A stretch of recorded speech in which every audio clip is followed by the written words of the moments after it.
Good morning, everybody. How are y'all? I'm from North Carolina, not from Maine. So how are y'all? Although I'm originally from Detroit, so I'm much more used to this weather, but I left that in 25 years to not have to deal with this weather. My wife called me last night and she said, hope the weather's not too bad. It's 85 here and it's sunny, and the lake looks beautiful. I said, well, it's sunny.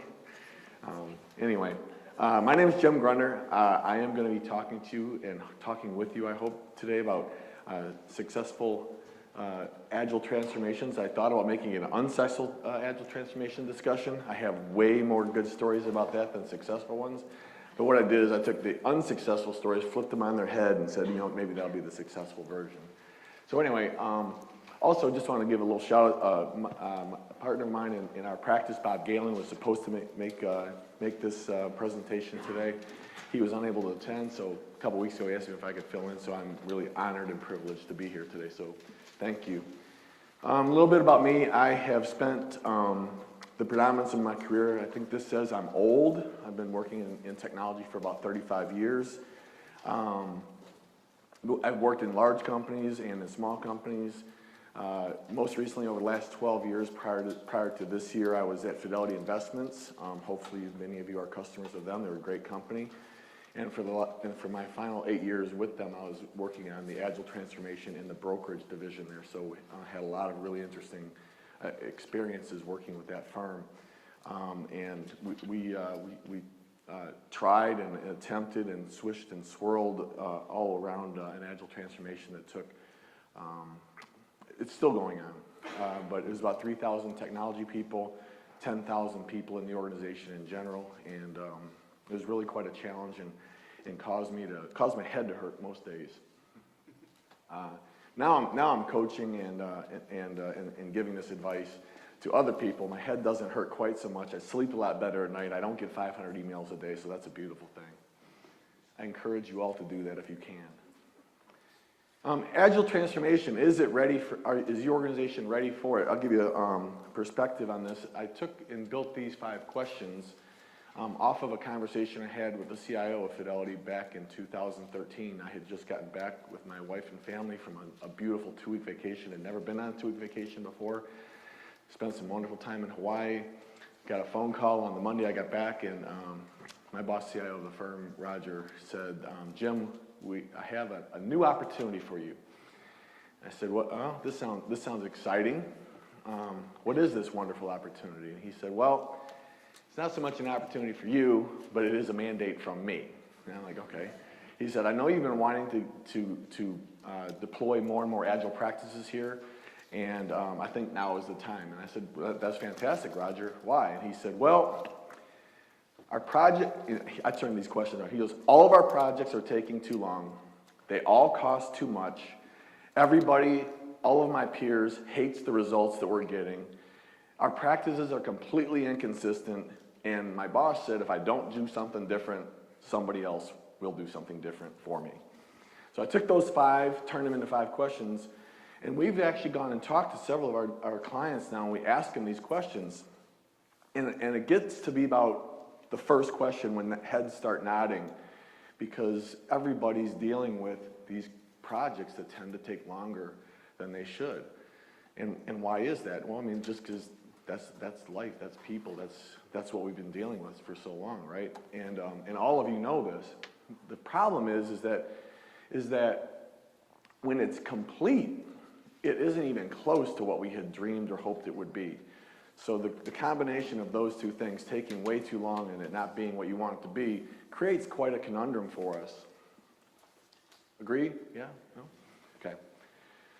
So starting a transformation, using Agile as the center of that transformation. I think when we all first start our Agile transformations, we're sort of using Agile as the impetus to cause the change, and we want to put these new elements in place, new processes in place. But really when we're getting started, we're just trying to find a way to change the vocabulary, change the methodology, change anything. We have to do something different. We can't keep doing the same old thing.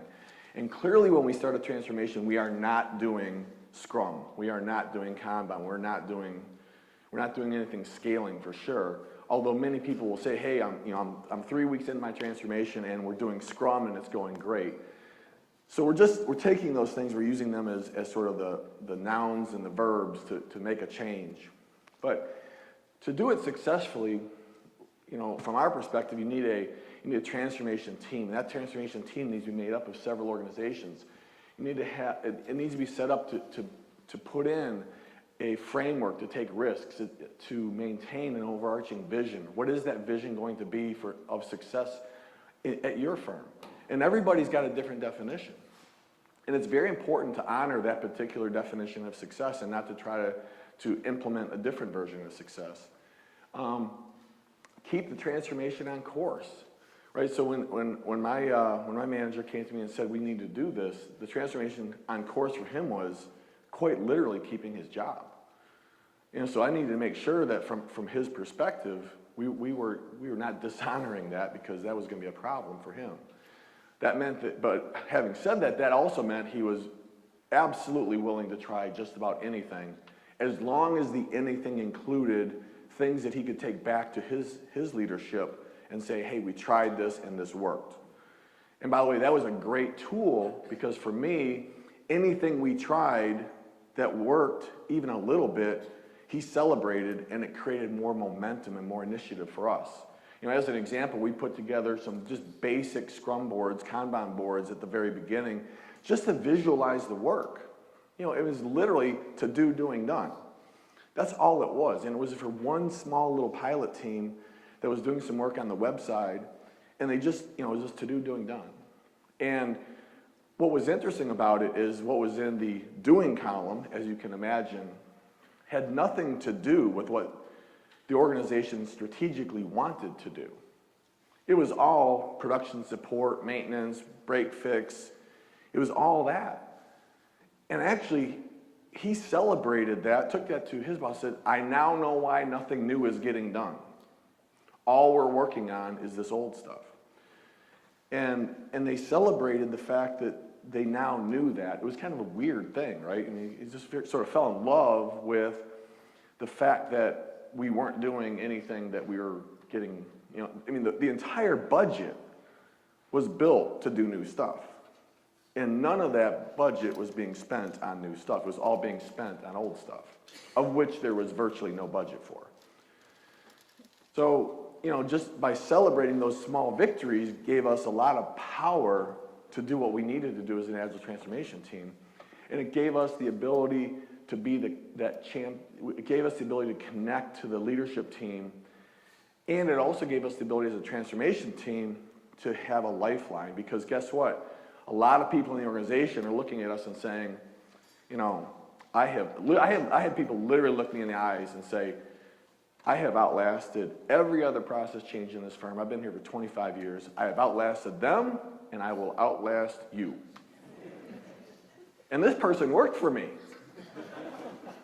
And I'm like, wow, how do I overcome that? And I'm sure some of you have seen people like that either they say it out loud or they don't say it, but they're saying it because they're literally hiding in plain sight. They're sitting there shuffling a paper from the left side of the desk to the right side of this to the other corner of the desk and calling it a day and say, look, I moved the paper from here to here to here. Right? Or I'm a developer and I got the requirements from the business analyst or the systems analyst or whatever that is, and I didn't understand it, so I had to throw it back to that person because I don't know what the heck they want. And they've been doing that for years, just shuffling this stuff or throwing it over the wall to QA. Literally shuffling this stuff around and hiding in plain sight. Even some of the people that were doing great work, right? Really putting out those production support fires. They were starting the fire and then putting it out. And then I was like, look at this great person. You all know this person, right? You've seen it. Has anyone not seen this person? Right? So anyway, I'll call him Aaron, not because it was Aaron, but it was Aaron. I'll never forgive Aaron for what he did. We'll call him the forest fire starter. And then obviously from a transformation leadership perspective, you want that person to recreate themselves because you don't want to be in that role forever. The transformation team, come up with a strategy. Have a strategy that's clear and concise. Understand what it is you're going to do to call victory. We'll get to this in a second, but you want to provide the organization its agile support. You want to make sure that you've got that diverse set of people. For us, it meant having finance and HR and marketing. Because by the way, we put marketing team on our transformation organization, and the marketing team, their job was to build marketing messages to the rest of the organization to talk about how excited they should be. We had contests and all sorts of stuff, but we had a marketing person with their particular skill set on the transformation team, literally building all sorts of really interesting momentum and vibrations of the transformation. Her name was Jessica Wells, still is Jessica Wells. But anyway, she did a phenomenal job, and what she did was maybe more valuable than all of the rest of us doing what we did because she made it public. She publicized everything we did. She made it fun, and she made it even feel, even in the early days, bigger than it was. Right? So she was phenomenal at that, and I really encourage anyone going through a transformation to put that marketing bent into the middle of the team. And I've had people look at me and say, "Why do I want a marketing person here? They're not a product owner. They're not a scrum master. They're not anything. They're just marketing." That marketing person is going to advertise what you're doing and is going to help everybody understand the value of what it is. And they will probably overplay their hand a little bit. But when we're all telling our stories, who doesn't overplay their hand a little bit? You want to make the stories bigger than life, right? We had video challenges and all sorts of fun stuff. Anyway, don't go it alone, but this bullet that's second from the bottom is something I want to sort of bring some attention to. Be aware of the organizational stress. Where I was, we had hordes of phenomenal people, just tremendous people. But the organization's stress level was dialed up to about 90. And because of that organizational stress, people were doing things that they weren't proud of, right? They just were. And it didn't make them bad people, it just made them, the stress of the situation was horrible. And so they were yelling and screaming and this and that and the other thing. And the behavior wasn't really what we'd want in an agile transformation. But just be aware of that stress. The stress, it causes people to do things they wouldn't normally do under normal circumstances. And find a way to dial that stress back a little bit. Find some early wins. Find some early victories where people can literally take a breath. I was talking to a colleague of mine, Michael Murata, the other day, and he was describing an organization that we're working with that's in the aerospace industry. We're actually doing some agile transformation on some sensors that go on the front of airplanes. So these are literally metal devices. There's no software involved at all. And they're like, and it's April, and I don't know how the math of this works, but it's April of this year, right? And they're 10 months behind already for the year on how many of these things are supposed to develop.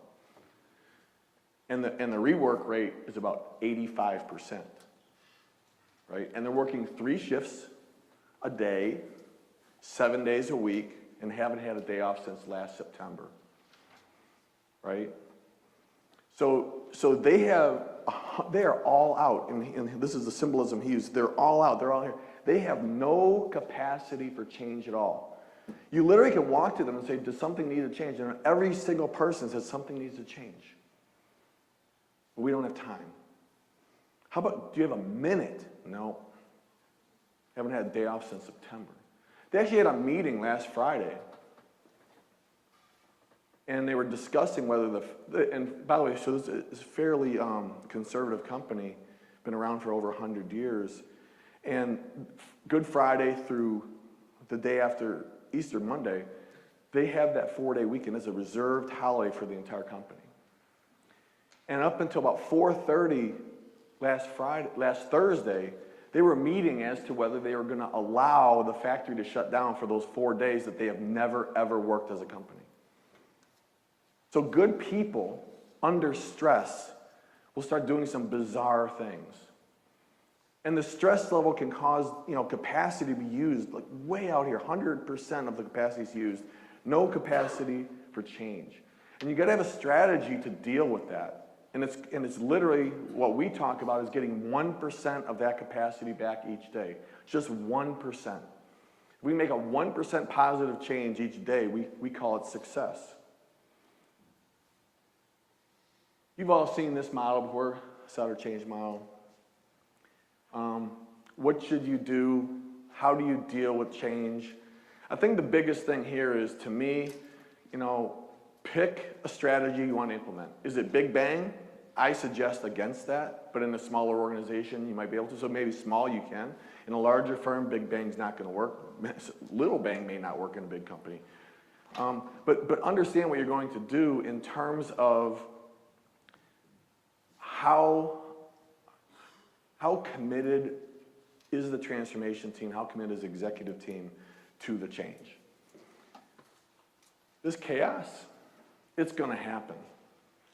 You need to expect the chaos. The chaos is going to cause stress. It's going to cause some really weird behavior.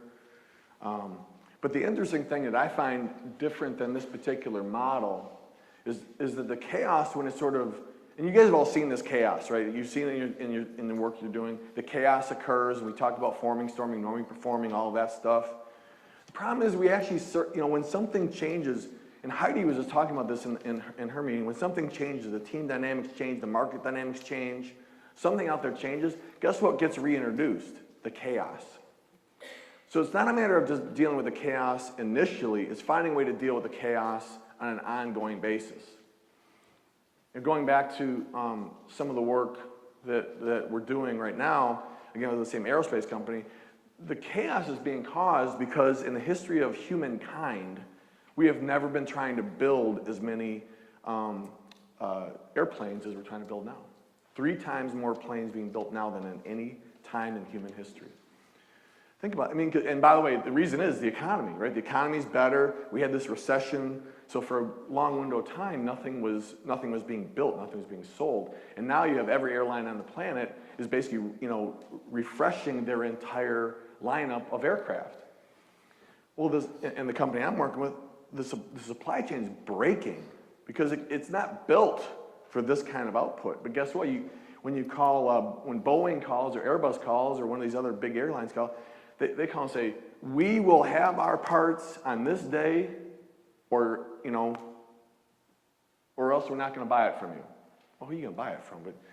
But the stress level is just there. So the chaos keeps creeping back in, and then things settle down, but then it creeps back in because there's a change in the environment, and we got to come up with a strategy. And I'll come back to that. When you see the chaos, it's probably because you're stressed out to this 100% point. You've got to find a way to grab some of that capacity back to do some of the change. It's why we do our retrospectives, right? Our retrospectives are literally there to have a conversation about how to deal with some of that change. So when you see this chaos, my best advice to you is find a way to reserve some portion of your capacity to not just talk about the change. How many of you have been in retrospectives? Who's all been in a retrospective? Right? Everybody, right? So every hand goes up. So leave your hands up for a second. Right? So who in the retrospective has said, we need to make a change? Everyone, right? Who in your retrospective always follows up with the change that's been suggested? Yeah, right? And by the way, we're the experts here, right? We're the experts.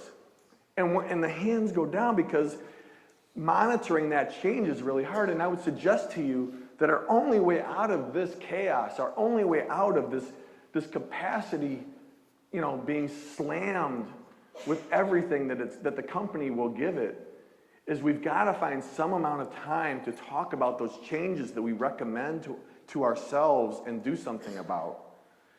If you take nothing else from me today, take that. Because in a transformation, if you don't reserve some small percent of your capacity to deal with a change that is absolutely mandatory for you to get better, if you don't reserve some of that capacity, it will get used in a way that you did not intend it to get used. It will get used in a way you did not intend it to get used. And all of a sudden, one day you'll wake up and you'll be running 3 shifts, 7 days a week, and you're wondering, how in the heck did we get here? Because I can tell you, when I go to work in the morning, I have to take my 35 years of software knowledge and process knowledge and apply it to this hardware environment. And when I go home, my head hurts. But I've also never been so satisfied, because I got to tell you, it is an opportunity-rich environment. Literally. I mean, little things. Little things. Well, let me keep going, but I'll get to some other examples. But little things make a big difference. Here's the other thing that we run into all the time, and I'm sure you've seen this. Had a conversation with a CIO up in New York earlier this year. He's all in for his transformation. He's been doing Agile, whatever the hell that means, since 2008. He's one of the great supporters of this. Since 2008, 11 years, I'm like, wow, this guy's been on the ground floor. He's there. It's going to be easy. He's new to the organization. He's only been in the organization about 18 months. Big financial firm, by the way. We say, well, we want to put some Scrum Masters in, because that'll help. Yeah, I don't believe in Scrum Masters. I'm like, red flag number 1, right? I've been doing Agile since 2008. Somehow been doing it without Scrum Masters. There's no career path for a Scrum Master. So I look at him and I say, well, I think Scrum Master career path is really obvious. You can be, that's your next line of leadership. That's a leadership training, right? It is, right? That's the next set of people who are going to help lead your organization. How about product owners? I'm the product owner. I know what we need. I'll tell them. Okay? You're the CIO. How in the hell are you going to tell you got 100 teams that we're talking about here, 100 Scrum teams. Well, what do you think about, co-location? Now, they're all in the same building now, and we saw that, but most of these teams sit rows or floors away from each other. Do you understand what it would take to move these people around? Do you know what the facilities bill will be to move these people around? Yeah, I know. Yeah, I know. We had a 3,000 person organization. We just did. We moved everybody around. It took a little while. But I'm sitting there counting up. I mean, this guy's got 3 strikes. He's out. I don't know what version of Agile he's been doing since 2008, but it's nothing that I'm familiar with. And so we walked away because we said, there is no way in this organization we can be successful. By the way, the people who are doing the work are wonderful people. They are dying. They have more priorities going on every single day of the week than I can count. They're begging for help. And by the way, this is like strike 4. Those people don't know what they need. Oh. Thank God you've been doing Agile since 2008.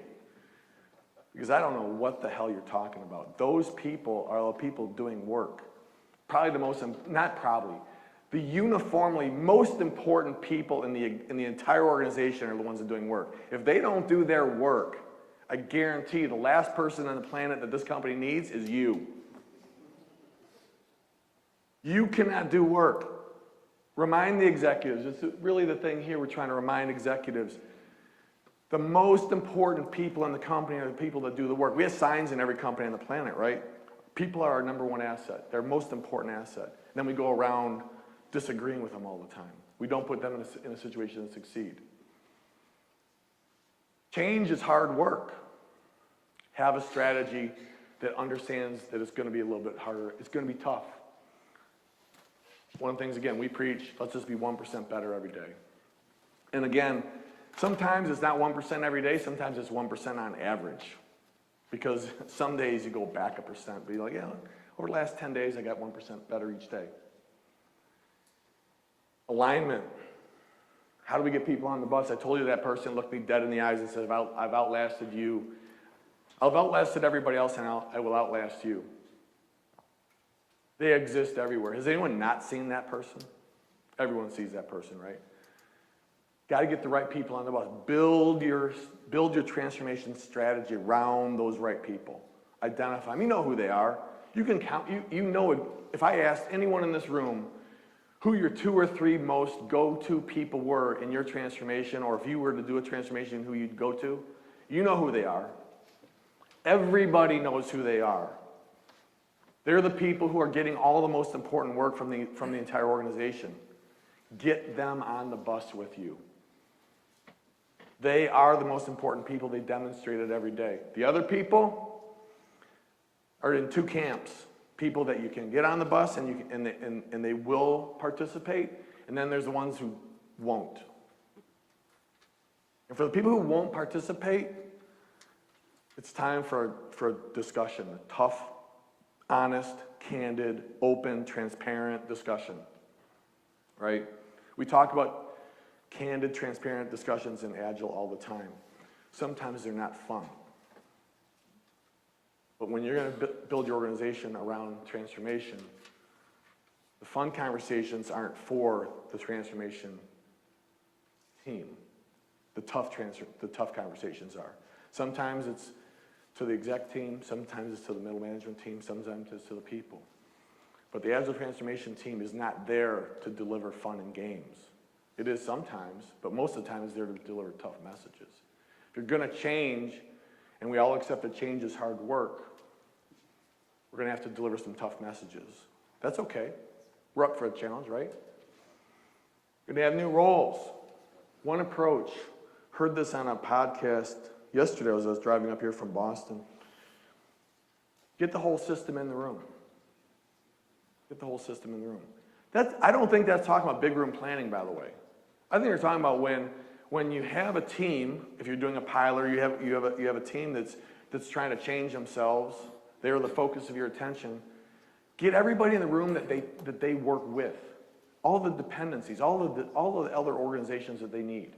Get everybody in a room, have some conversation, some structured conversation about how do I build a successful end game. You know, for us at this aerospace company, we talked about, we've been working with the design engineering team and a little bit with the manufacturing engineering team. So you have people that design the parts, people who design how to build the parts, and then people who build the parts. If you talk to the people who build the parts, who say these parts are unbuildable. You can't build them. They're crazy designs. Talk to people who design the parts, who are like, what's the big deal? Build it. Get a drill, build it. Right? Just metal, reshape it, pound it. Do whatever you got to do. You know what they don't do? They don't talk to each other. None of the 3 disciplines, they literally don't talk to each other. Because then it's at 100% all out, 0% for change. One of the things we're going to start doing next week, we're going to start having a meeting once a week with all 3 disciplines in the room talking about the problems. Remember I told you some of the suggestions aren't very difficult to make? When you hear 3 organizations that are struggling to get stuff done, and they all talk about each other as though they hate them, because they do, bringing them into a room together to, sort of air the dirty laundry and figure it out, that is not a tough recommendation. It might be tough to have the conversation, by the way, but we took that to the leadership of this organization on Wednesday, so 2 days ago. You know what guess what their reaction was to the suggestion? That's an unbelievable idea.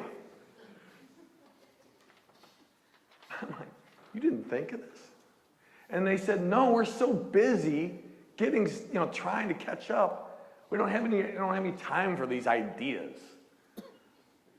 Right? Don't have time for an idea like get everybody into a room. But again, From a transformation perspective, your job is to be the observer, to see the forest. To see the forest. The people are dealing with the trees, they can't see it. Be the person that can step back and offer what seems like the silliest, dumbest, easiest suggestion on the planet. Make that suggestion, because guess what? The other people, they'll agree with it, but they don't know how to do it because they're tied up. Got to get more done. Got to get more done. Got to get more done. Hurry, hurry, hurry. Are we there yet? Who's heard that? Right? We've all heard, by the way, got to slow down to speed up. Has anyone not heard that? Got to slow down to speed up. I had someone look at me dead in the eyes back in 2014 and said, you can have quality or you can have speed, but you cannot have both. I said, then give me quality, because speed without quality is death, right? Just building bad stuff fast. But again, as we know, if we focus on the quality, focus on getting it right the first time, the speed comes. Right? I'm not gonna pound on this slide, but the speed comes with the quality. You may slow down initially, but the speed comes ultimately, right? I mean, we've all been in rooms where, the project deadline is coming, right? And if we don't do something about it, heads will roll. Not the exec heads, because their heads never roll. But the people who do the work, they're in trouble because nights and weekends aren't enough. By the way, anyone have nights? Everyone get told, we're going to work nights and weekends to deliver this thing if it kills me. The person who says it is the exec. We're going to work nights and weekends if it kills me. Go ahead and order some pizza. I'll be at home. You ever have that happen? I just find that remarkable. I looked at a guy. His name was Joe. Back in 2008, I said, Joe, we can't do this. Can't work nights and weekends. It's going to kill everybody. By the way, Joe we had to sign up for a project that was about a year long. Why not sign up for it? He was supposed to deliver a vendor product at the beginning of the year, and then we were supposed to work on it for the rest of the year. He delivered it 8 months late. Said, good news. You can still get it done. I have faith in you. I said, I don't have faith. I don't, faith is good in certain organizations, is not good in an IT organization as a strategy. So anyway, I said, Joe, we can't do this. I said, if we try, we'll have to work nights, we'll have to work weekends. Stress will happen on families. He looked at me dead in the eyes and said, you know what, I guess you and I don't have the same value system. I thought you were all in to get stuff done. I said, I am all in to get stuff done. But you're not going to stay here nights and weekends with us, plugging away to get this stuff done. It's impossible. We needed a year. Of course, back in 2008, I was just stupid, right? I didn't know if we needed a year or not, but he gave us a year, we took a year. Now I give him 4 months. I at least know this. However bad the estimate was initially for a year, that 4-month window, that was not going to get it done, right? That wasn't going to get it done. So do have the courage in your transformation team to look the execs in the eye and say, look, work takes exactly as long as it takes. Cannot speed this stuff up. If you want to speed it up, quality will suffer. That's my message to you about quality. Anyone have any questions so far, by the way? Doing a bad job of that. Metrics. Everyone heard about one metric that matters? I don't believe in that. I think one metric creates a problem. You focus and say, we're going to have consistent velocity. You'll get consistent velocity. You also get something else. I don't know what else you'll get, but you'll get the equal and opposite reaction on the other side. Always have two countermeasures, right? You want speed, but you also want quality. You want velocity, but you also want, I don't know, brain's not working right now. You want something else that's equal and opposite. Always have pairs. Pairs of measures are always better. Actually, I shouldn't say that, right? Always isn't good advice. Pairs are usually better than single measures.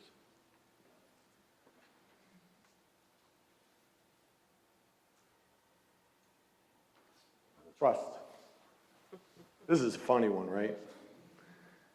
Because we tell a team, we trust you, and then we say, can we take a look at your metrics?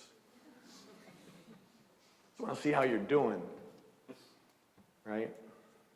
I mean, I remind people, I said, when Ronald Reagan said, trust but verify, and I hope I don't offend anybody with this one, he was talking about an enemy called Russia at the time.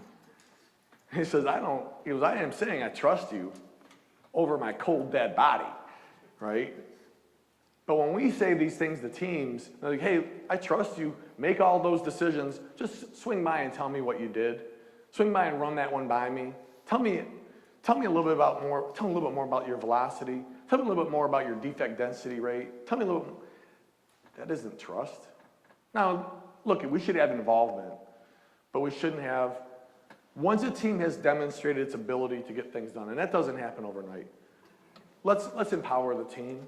Let's make sure that they have an environment to get things done, because that double checking thing takes time, and we don't want to have slowdown points, right? So trust and understand that the team already verified.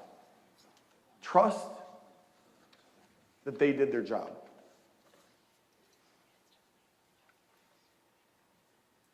I hate Agile maturity assessments. I hate them. I despise them.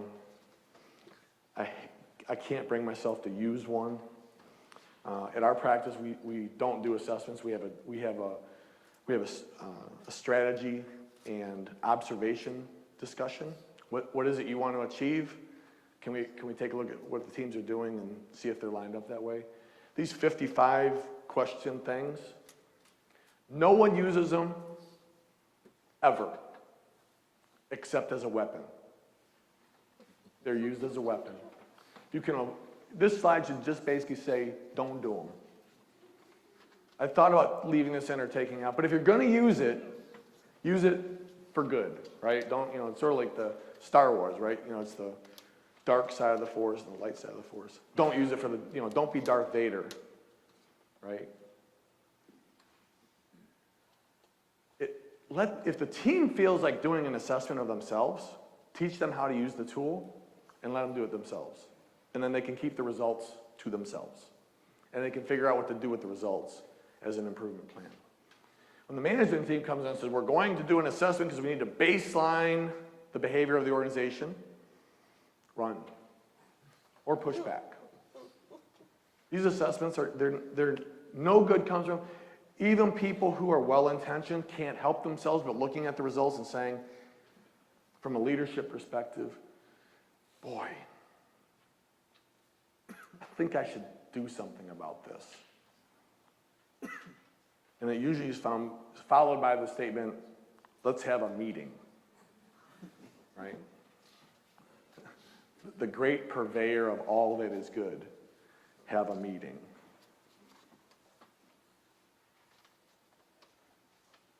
I had a conversation with someone last week talking about their corporate initiative to roll out SAFE. I promise you I am not here to bash scaling, but for the next 30 seconds it may sound like it. I had a conversation, I said, look, they said, we're rolling out SAFE as an organization. I said, I know that. We can help. They said, I said, but you have to build SAFE on a strong foundation of agility at the Scrum or Kanban level. They said, no, we're rolling out SAFE. I said, I know. Then I took them to the Essential SAFE page, then the Scrum at Scales page. You see this little circle on the bottom left of the Essential SAFE says Scrum or Kanban. Kanban, as some other people might call it. You have to build the foundation. But so many people now these days want to jump right in.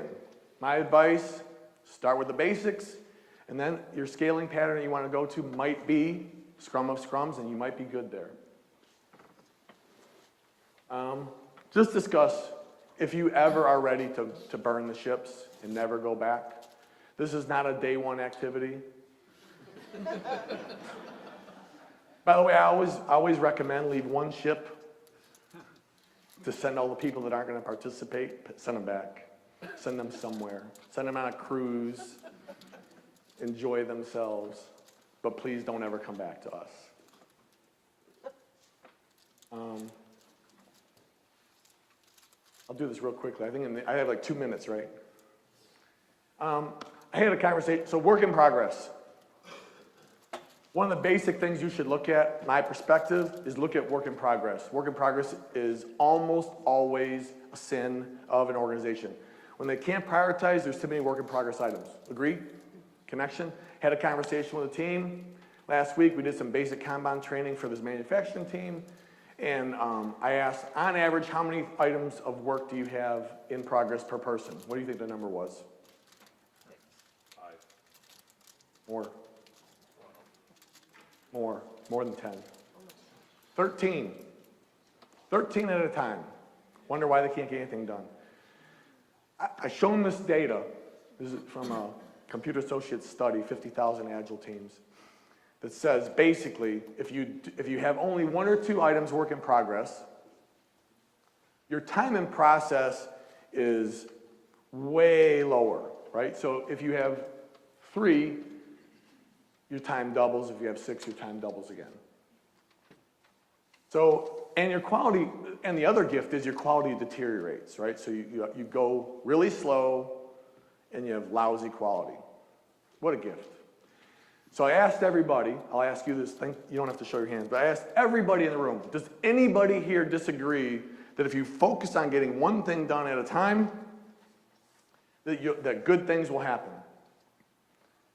Everybody agreed. I said, and it's all engineers, so they're all looking at their shoes. I said, can you raise your hand if you agree? And some hands go by like this. So anyway, I asked, does everybody agree? Everyone agrees.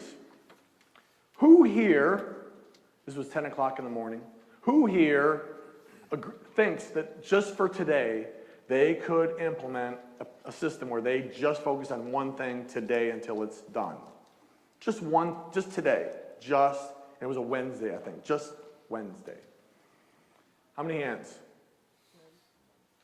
About a third to a half. 200 people in the room, by the way. Then I asked the question, I was terrified of the answer. Who here thinks they could do it for 3 days? Just 3 days. Focus on one thing at a time until it's done. Focus on another thing until it's done. Focus on another until it's done. How many hands out of 200 people went up? 0. 3 days. Couldn't do it for 3 days. There's a second thing I leave with you today. Agile transformation has got to get control of the number of work in progress items. You cannot have any sort of transparency, cannot have any sort of completion, quality, or anything if you don't get control. I can't prioritize properly. Got to get that in place. And your quality goes up 4 times. That's nice. I'll just finish with this. If you find yourself struggling, you finished with a blank page. Find yourself struggling, I think bring it back to this, right? Individuals interactions, working software, sometimes we're talking about working product if you're not working in software, working product. Customer collaboration, a method to respond to change. Anytime you if the going gets tough, use these 4 as sort of bringing you back home to a place that's warm and comfortable, right? Because these four things are very powerful, and you can find solutions to almost every problem in them. You might have to apply I tell you, I have to take my knowledge and apply it differently every single day. But a lot of days I just stare at these things. And I say, okay, how do today we have a working product as opposed to a non-working product? Without having, reams of documentation.